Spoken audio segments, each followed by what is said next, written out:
Sino-sino nga ba ang mga papabili o yung mga pangalang lumulutang na nakikitang posibleng humalili sa pumanaw na si Pope Francis? Para himayin ang kanilang paniniwala bilang kardinal, kinategorya sila bilang conservatives o mga kardinal na mas nakatuon sa tradisyonal na aral ng simbahan, progressives o mga kardinal na suportado ang mga reforma ni Pope Francis sa mas bukas at inklusibong simbahan, at ang centrist o yung mga kardinal na napagitnaan ng dalawang naunang kategorya. Para sa mga konserbatibong kardinal, kilala sina Peter Erdo.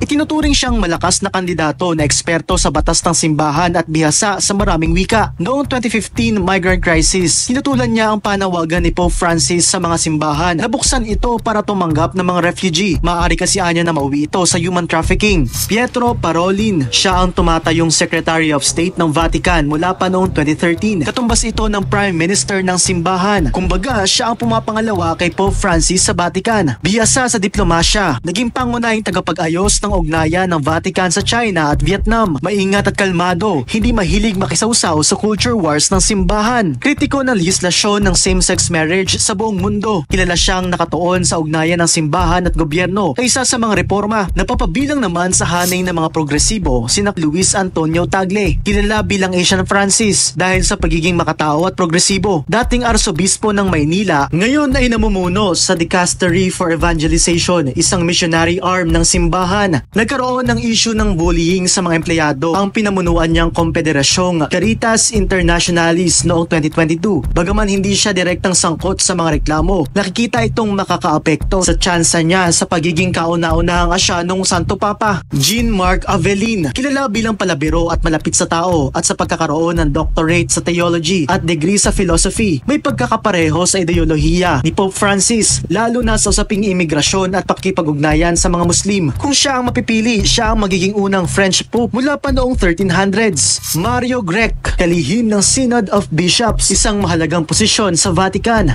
Dati siyang konserbatibo pero naging tagapagtulak ng mga reforma ni Pope Francis. Bumisita pa siya sa LGBT Catholics at nanawagan sa mga simbahan na maging mas bukas sa kanila. Juan Jose Omelia, isa pang kardinal na malapit kay Pope Francis, nakatuon ng kanyang pagiging kardinal sa social justice at pastoral work. May mga bumabatikos sa naging tugon niya sa issue ng sexual abuse sa simbahan ng Spain noong siya ay naging leader ng Bishops' Conference ng bansa. Matteo Zuppi, tinatawag siyang Italian Bergoglio dahil sa estilo niyang gaya ni Pope Francis, simple at makatao. Kilala sa kanyang malasakit sa mga migrante at mahihirap. Isa rin siyang peace negotiator sa Africa at kamakailan ay naging papal envoy sa Ukraine-Russia conflict. Sa kabila nito, may mga bumabatikos sa umano'y mabagal na pagtungon niya sa issue ng sexual abuse sa simbahan sa Italy. Narito naman ang mga kardinal na nakikitang nasa gitna ng pagiging konserbatibo at progresibo. Peter Turkson, posibleng maging unang Santo Papa mula Sub-Saharan Africa. Naging tagapagsalita ng Vatican sa mga issue ng social justice at climate change. Noong 2023, sinabi niya sa isang panayam na ipinagdasal niyang ayaw niya sa posibilidad na maging susunod na Santo Papa. Pero para sa mga bumabatikos, ang kanyang mga media appearance ay taliwas sa kanyang sinabi at para raw nangangampanya siya para sa pwesto.